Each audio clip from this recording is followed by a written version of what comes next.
सुनो सिद्धार्थ कथा। सत्य कथा, पुरुषार्थ कथा, सुनो सुनो सिद्धार्थ कथा। चढ़ते सूरज सा तेजवान वो कीर्तिमान, हुंकार भरे जब कूच करे, थर थर कांपे आसमान। वो राजपुत्र वो शूरवीर, पर्वत को भेद दे उसके तीर, शांति का स्रोत करुणा की धार, निर्झर झरे मन से अपार। वो राजपुत्र वो शूरवीर, पर्वत को भेद दे उसके तीर, है शाक्य वंश का वो तारा, जगमग है जिससे जग सारा। सत्य कथा, पुरुषार्थ कथा, सुनो सुनो सिद्धार्थ कथा।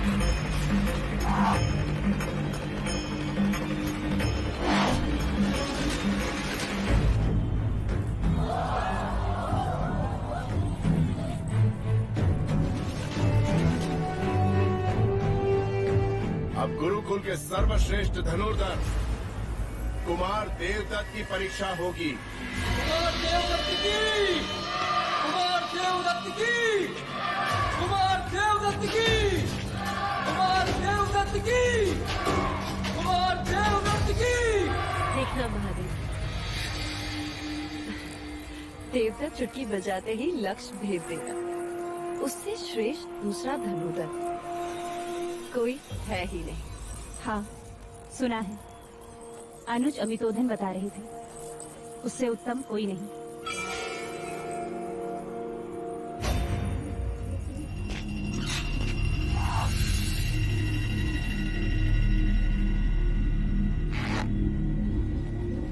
रुक जाइए गुरुदेव।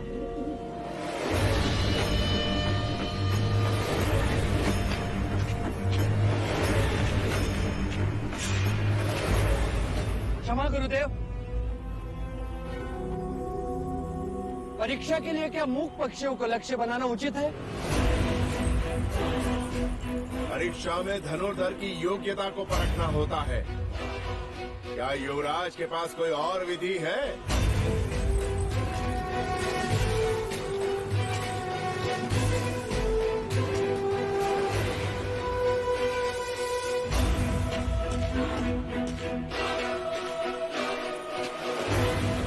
लगाइए लक्ष्य स्थल पर, जो जितना केंद्र के निकट होगा उतना ही दूसरों के आगे।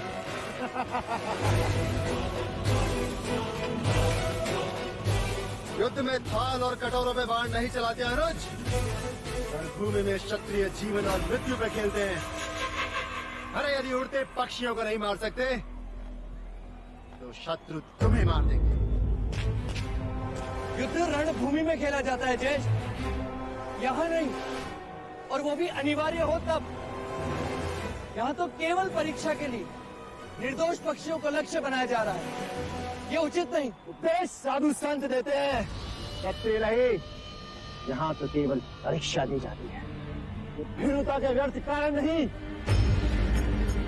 कुमार देवदत्त सत्य कह रहे हैं, होने वाले सम्राट को लक्ष्य का छोप कैसा।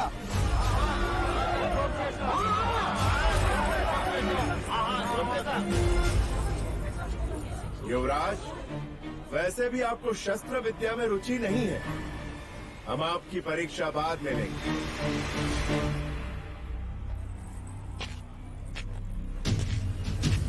गुरुदेव, आज एक नहीं दो पक्षी उड़ाइए, मैं दोनों लक्ष्य एक साथ भेजूंगा।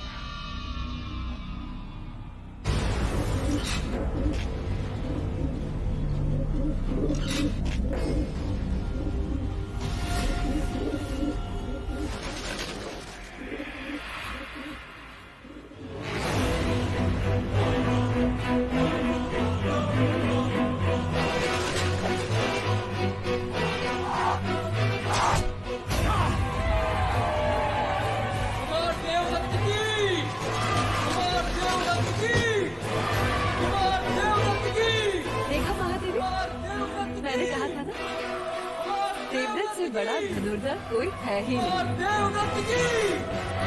कुमार देवदत्त की! कुमार देवदत्त की! कुमार देवदत्त की! कुमार देवदत्त की! कुमार देवदत्त की! कुमार देवदत्त की! जाओ, अब तुम्हारी बारी है। एक बार अपने तीर से उड़ते हुए रक्त को देखो, कितना आनंद मिलता है। जाओ। सिद्धार्थ, अब तुम्हारी बारी है।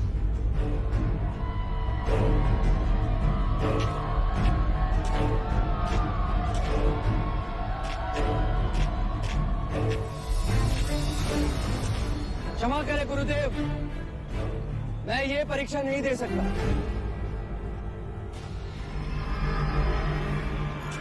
तो ठीक है गुरुदेव, परीक्षा समाप्त हुई। मुझे सर्वश्रेष्ठ घोषित किया जाए। जी गुरुदेव, आप ज्येष्ठा को सर्वश्रेष्ठ घोषित कर दें। मैं पक्षियों को नहीं मार सकता। सिद्धार्थ, तुम्हें परीक्षा देनी होगी, ये मेरा आदेश है। गुरुदेव, आप मेरी यही परीक्षा लेना चाहते हैं ना कि मैं धनुर्विद्या में निपुण हूं कि नहीं? तो लक्ष्य कोई दूसरा भी हो सकता है। हो सकता है। हाँ, हो सकता है, लेकिन लक्ष्य उतना ही कठिन होना चाहिए जितने ये उड़ते हुए पंछी।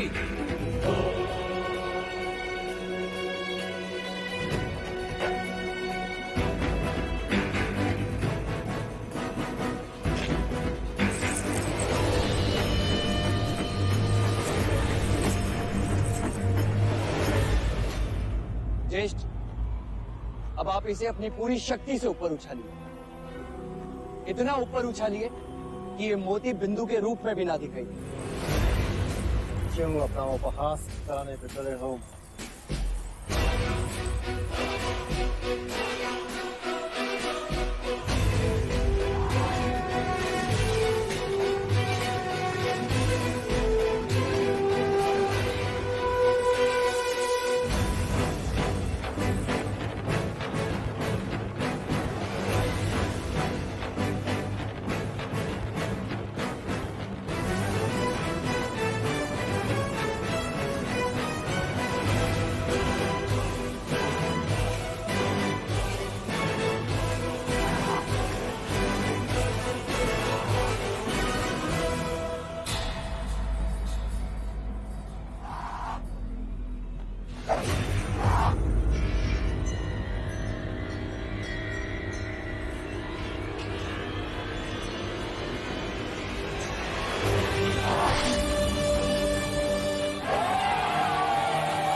युवराज स्नान कर रहे हैं कुमार।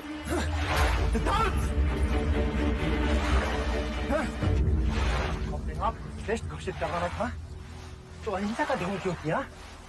सबके समक्ष मुझे क्रूर दिखाने के लिए? अरे क्या तो मैं भी पक्षियों की जगह तुम्हारे गले के मोती को भेज देता, लेकिन मुझे तो मेरे प्रिय अनुज ने अवसर तक नहीं दिया।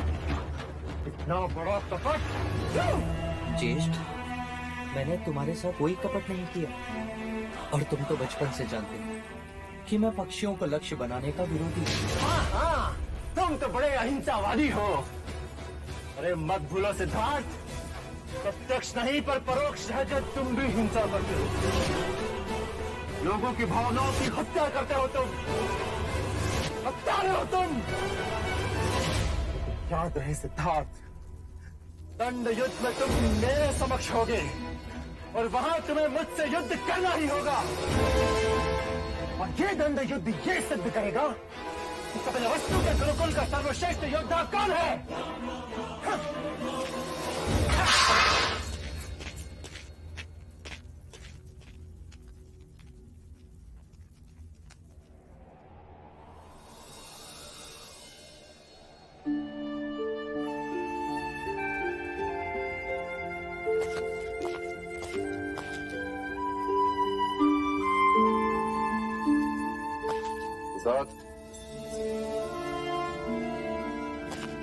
आप मुझे बुला लिया होता। मुझे लगा तुम दंड युद्ध के लिए अभ्यास कर रहे हो, परंतु तुम यहाँ तो चित्र निकाल रहे हो। ये लाल रंग क्षत्रियों के उंगलियों पर अच्छा लगता है पुत्र, परंतु ये लाल रंग शत्रु के रक्त का होना चाहिए, ना कि चित्रकारी का। तुम्हारे गुरुजनों ने गुरुकुल में तुम्हें गीता का ज्ञान तो दिया ही हो, पूर्ण कंठस्थ है। केवल कंठस्थ करने से क्या लाभ पुत्र? जब तक उसमें कहे गए क्षत्रिय कर्म के उपदेशों का पालन न किया जाए। मैं कुछ समझा नहीं। तुम्हारे अहंसिक विचार सुनकर मुझे बड़ा खेद हुआ। जब तुम एक पक्षी को नहीं मार सकते तो युद्ध में शत्रु को क्या मारोगे? अहिंसा की बातें दुर्बल करते हैं, क्षत्रिय नहीं पुत्र। और तुम्हें क्षत्रिय हो, तुम्हें क्षत्रिय धर्म का पालन करना ही चाहिए। शाक्य कुल के भावी राजा हो तुम, अपने कुल की रक्षा के लिए न जाने कितने युद्ध करने पड़े तुम। कब तक क्षत्रिय एक दूसरे से युद्ध करते रहेंगे? राज्य की रक्षा करना उनका उत्तरदायित्व होता है पुत्र। पर क्या राज्य की रक्षा केवल युद्ध से की जा सकती है? विचार विमर्श के द्वारा भी तो प्रश्नों का हल ढूंढा जा सकता है। कायरता की बातें क्षत्रिय नहीं करते पुत्र। एक मनुष्य दूसरे को मारे, उसमें वीरता कैसे? अंत में कौन किस पर राज करेगा? अंत में वही राज करेगा जिसके हाथ में तलवार होगी पुत्र। और वो तलवार मैं तुम्हारे हाथ में देखना चाहता हूँ। चक्रवर्ती राजा के रूप, सम्राट के रूप में देखना चाहता हूँ। ये मत भूलो कि तुम शाक्य कुल के उत्तराधिकारी हो। प्रलय के समय यदि केवल एक ही मनुष्य को जीवित रहना पड़े तो वो केवल तुम्हें होना चाहिए पुत्र, केवल तुम्हें।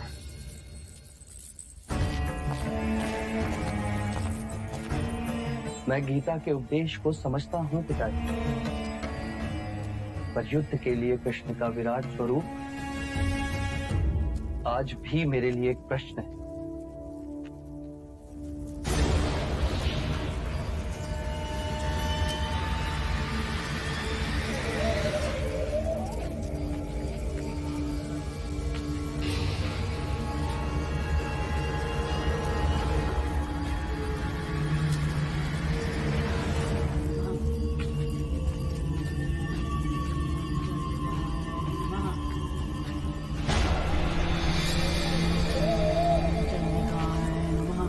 आ गई तू, कब से प्रतीक्षा कर रही थी।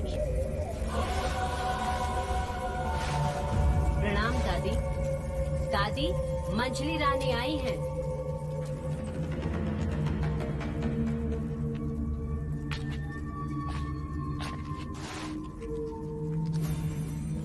वो मेरा पुत्र। तेरा पुत्र हर समय क्रोध होता है, इसीलिए सब कुछ खोता है। जानती हूँ, इसीलिए यहाँ आई। कल अंतिम दंडयुद्ध होगा। मैं चाहती हूँ कि ये कील उठा ले। जिससे भी वो युद्ध करने वाला है, उसके दंड में ये कील ठोक देना। वो कभी भी तेरे पुत्र पर प्रहार नहीं कर सकेगा।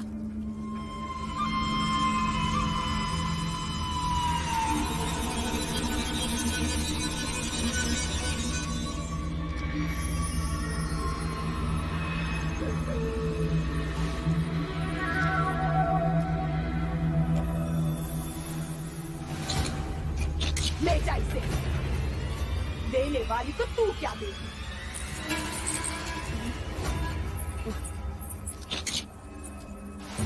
दादी हम चलते हैं। देवी चलिए। जटिकाय नमः।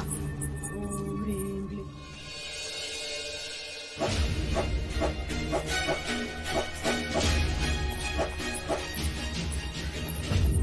देवदत्त,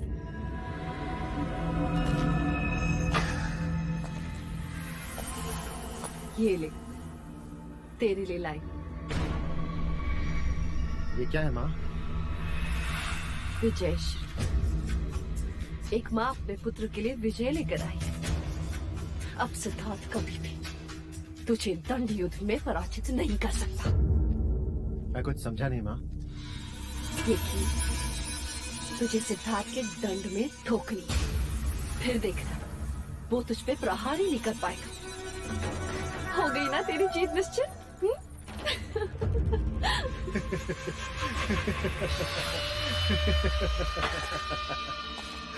माँ, मुझे जीत याचकों की तरह झोली में नहीं, अपनी मुट्ठी में चाहिए। यदि आप कहें तो ये कील सिद्धार्थ की हथेली में ठोक दूं, यदि कहें तो तलवार से उसका सर उड़ा दूं माँ। लेकिन इस तरह ये टोने टोट के करके मुझे विजय नहीं होना। मैं एक शूरवीर क्षत्रिय हूँ, मुझे जीतना है और मैं जीतूंगा। और जीत का महत्व तब होता है जब एक योद्धा अपने शौर्य और वीरता से युद्ध को जीते। लेकिन आप ये नहीं समझेंगे, क्योंकि आपको अपने पुत्र की योग्यता से अधिक विश्वास इस कील पर है।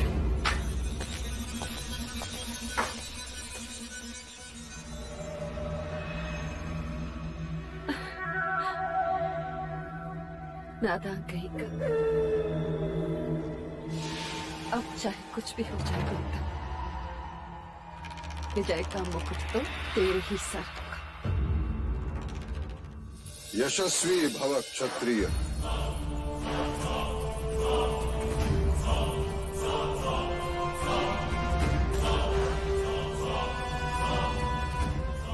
मंगला दीदी का भी आशीर्वाद लो पुत्र। अरे, मेरा आशीर्वाद तो सदैव तुम्हारे साथ है पुत्र,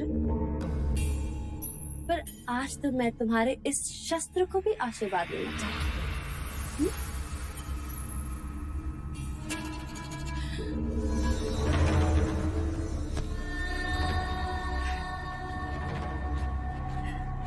ईश्वर करे तुम्हारे शस्त्र को किसी की अशुभ दृष्टि न।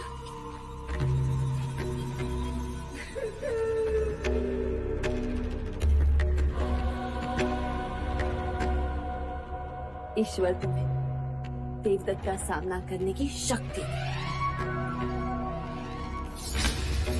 लो,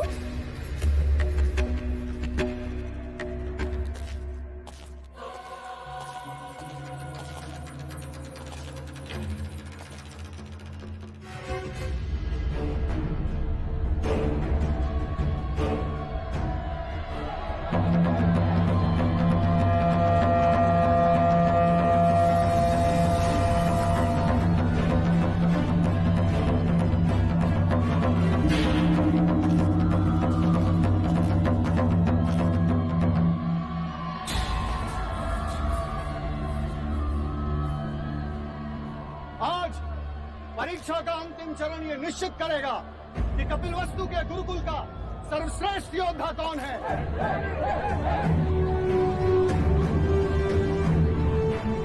तो परीक्षा के अंतिम दो प्रतिस्पर्धी अपनी दंड विद्या का परिचय देने पधार रहे हैं। राजा द्रोणोदन के सुपुत्र कुमार देवदत्त।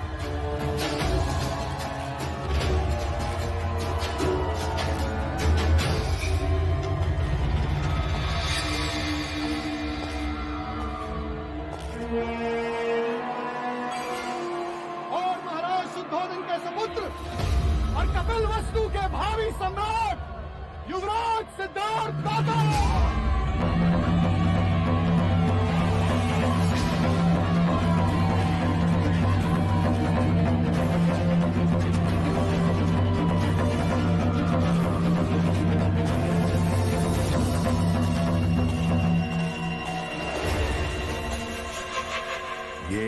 दंड और कर लो अपनी मंशा पूरी।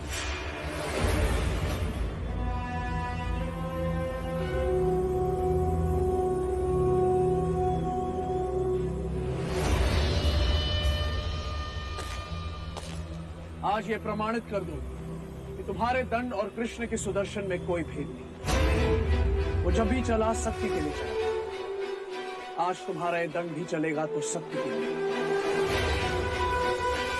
अपने माता पिता की प्रसन्नता के लिए, अपनी प्रजा का विश्वास जीतने के लिए।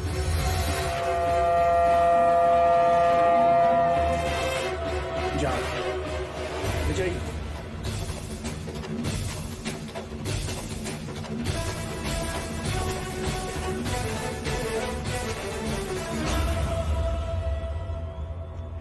कौन दिन तू लाख चतुर है, परंतु युवराज के साहस पे तो मैंने पराजय की कील ठोक दी।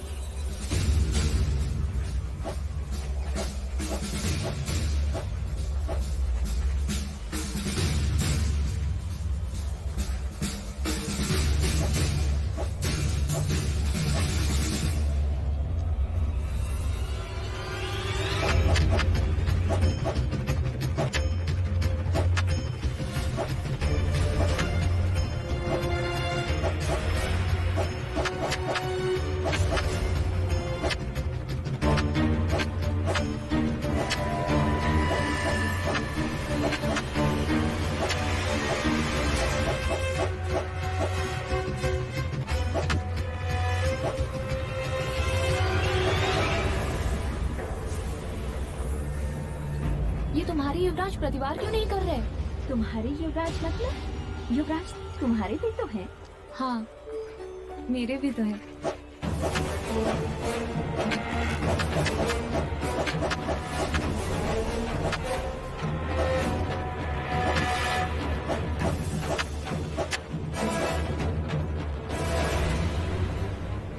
तुम मुझ पे प्रहार क्यों नहीं करते सिद्धार्थ?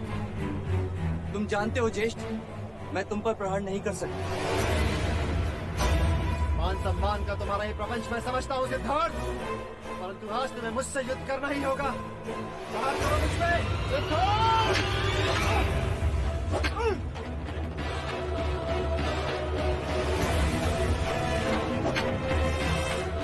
सिद्धार्थ प्रहार करो या अपनी हार स्वीकार करो।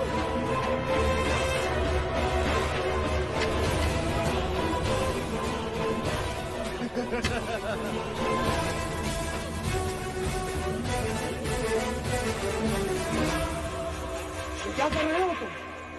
कपिलवस्तु के भावी सम्राट के हाथ कांप रहे हैं गुरुदेव।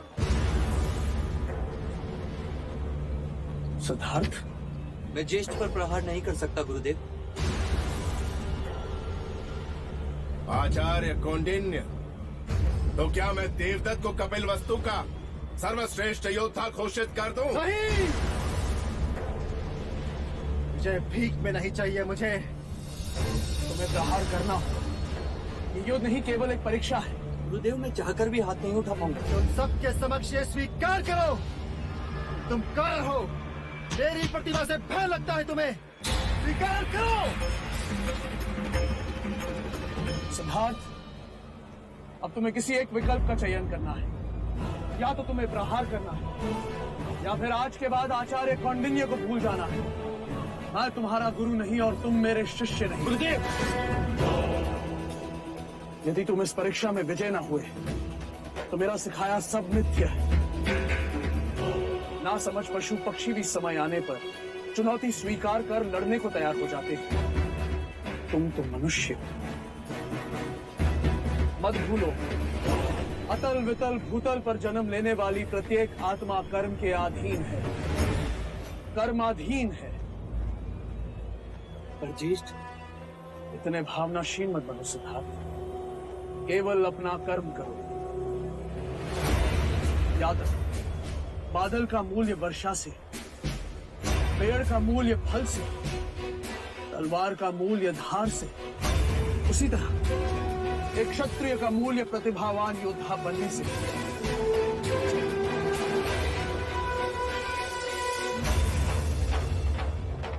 सिद्धार्थ, मैं जा रहा हूं। यदि मुझे रोकना चाहते हो तो युद्ध करो।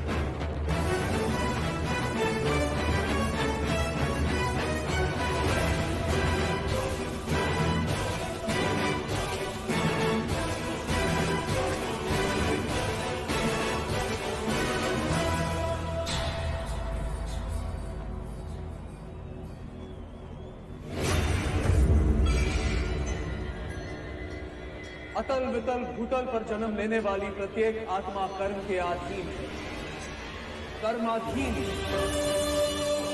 केवल अपना कर्म, केवल अपना कर्म।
ये प्रहार मैं अपने लिए नहीं, गुरु आज्ञा से कर रहा हूं।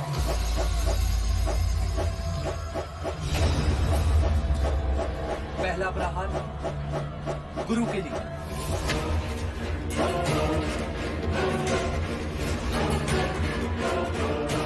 दूसरा माता पिता की अपेक्षा के लिए,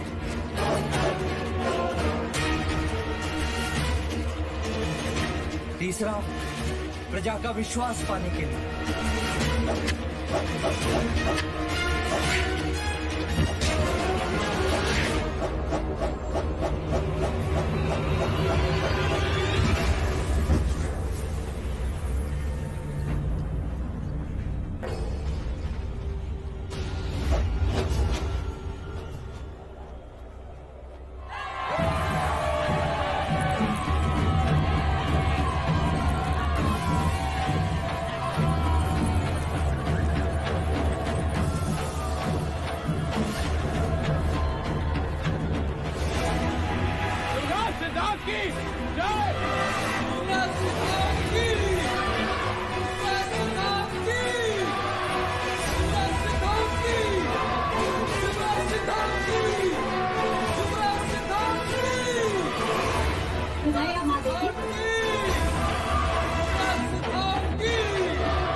सिद्धार्थ की, युवराज सिद्धार्थ की, युवराज सिद्धार्थ की, युवराज सिद्धार्थ की, युवराज सिद्धार्थ की, युवराज सिद्धार्थ की। बधाइयों महाराज। बताए सारे कपिल वस्तु को शोभा यात्रा का आयोजन करो। सेनापति जी महाराज।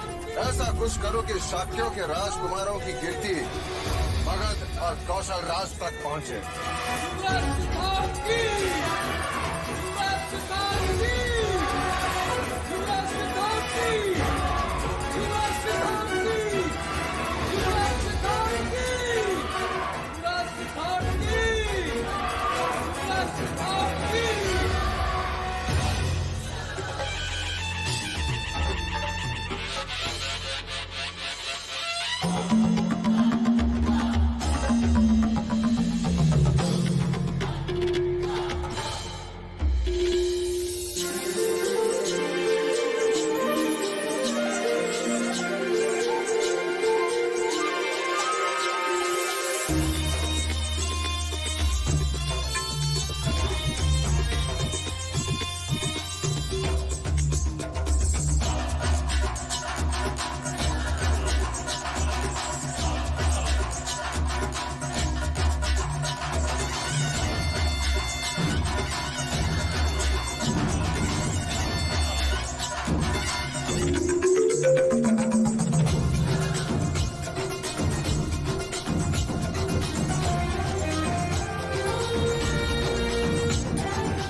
तुम बांसुरी कितनी अच्छी बजाते हो। तुम्हारे नृत्य ने प्रेरित की।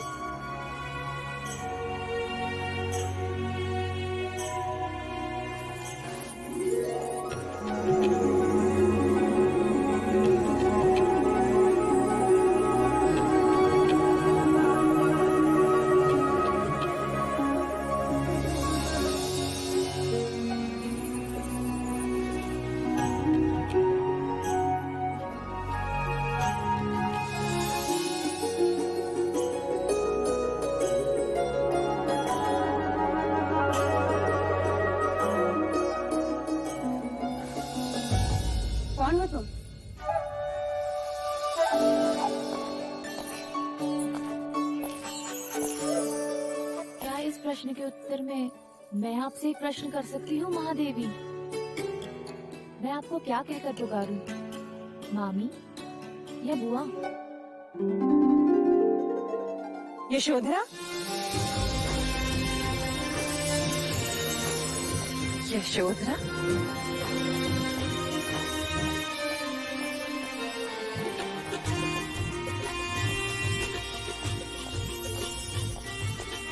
तुम यशोधरा ही हो ना? क्यों चौंक गए ना सब? हो गई ना सबकी आंखें चौड़ी? खिलाई सबकी होठों पे हंसी? कहा था मैंने माँ से, देखना मुझे देखकर सब बहुत खुश होंगे। आप खुश नहीं हैं? हाँ, पर देवदा से यहाँ तक तुम अकेले? मैं अकेली कहाँ हूँ बुआ, मेरे साथ मेरा विश्वास था, आप सबसे मिलने की इच्छा थी, और फिर आप सबको भी तो मेरा इंतजार था या नहीं?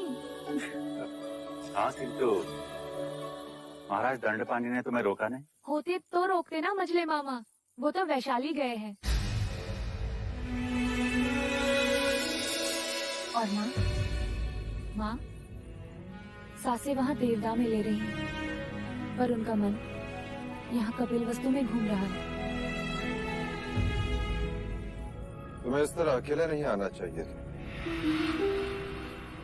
माँ ने भी यही कहा था बड़े मामा, पर अब मैं बड़ी हो गई हूँ, कुछ कर्तव्य मुझे भी तो निभाने चाहिए।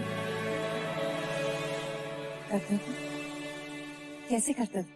दूरियां मिटाने के। 10 वर्ष हो गए बुआ, आपने अपने भैया को नहीं देखा, और माँ ने अपने भैया को।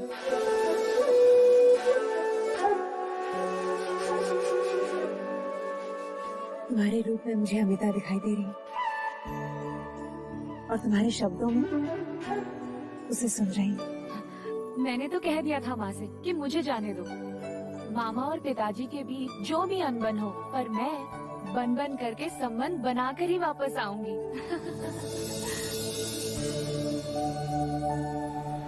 यशोधरा, तुम यहाँ तक आ गई और तुम्हें किसी ने रोका नहीं? हाँ मंगला मामी, नगर द्वार पर चन्ना से भेंट हुई तो वो मुझे नगर ले आया, और राजप्रसाद के बाहर लोशिका मिली, वो मुझे भीतर ले आई। हाँ महादेवी, मेरे पास आकर कहने लगी, पहचाना? मैंने कहा नहीं, तो कहने लगी 10 वर्षों के बाद आई हूँ, मुझे पुष्प पसंद है और मेरे हाथी का नाम कुंज है, मैं तुरंत पहचान गई गोपा। लोशिका? ये मैंने क्या कह दिया? गोपा? हाँ महादेवी, महारानी अमिता इन्हें प्यार से गोपा कहती है, लेकिन ये बात किसी को नहीं पता, लेकिन मैंने सुन ली थी। लोशिका?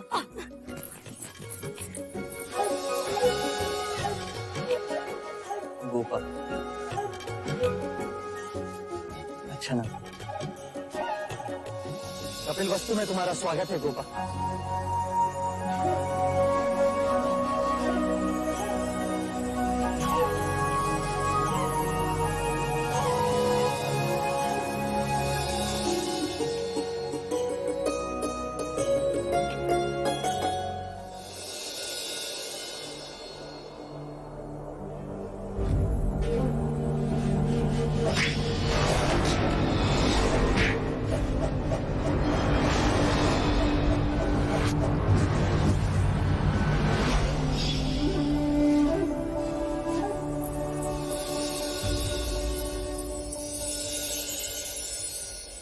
ये अच्छा स्वागत है।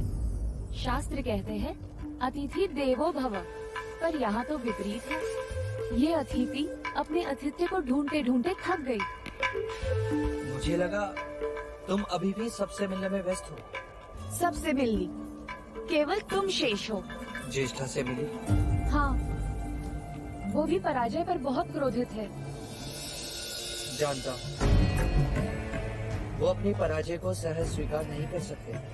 और तुम भी तो अपनी विजय का आनंद नहीं मना रहे। ऐसा क्यों कहती हो? स्वयं से पूछो। सब कुछ छोड़कर यहाँ अकेले आकर बैठ गए। कोई काव्य की रचना कर रहे हो? नहीं, जब जब मेरा चित्त प्रश्नों के अधीन होता है तो मैं यहाँ उत्तर खोजने चला आता हूँ। प्रश्न? कैसा प्रश्न? यही कि अमावस्या की रात से भी काला क्या होता है? इतना साधारण प्रश्न। अमावस्या की रात से भी काला होता है स्त्री की आंखों का काजल। देखो,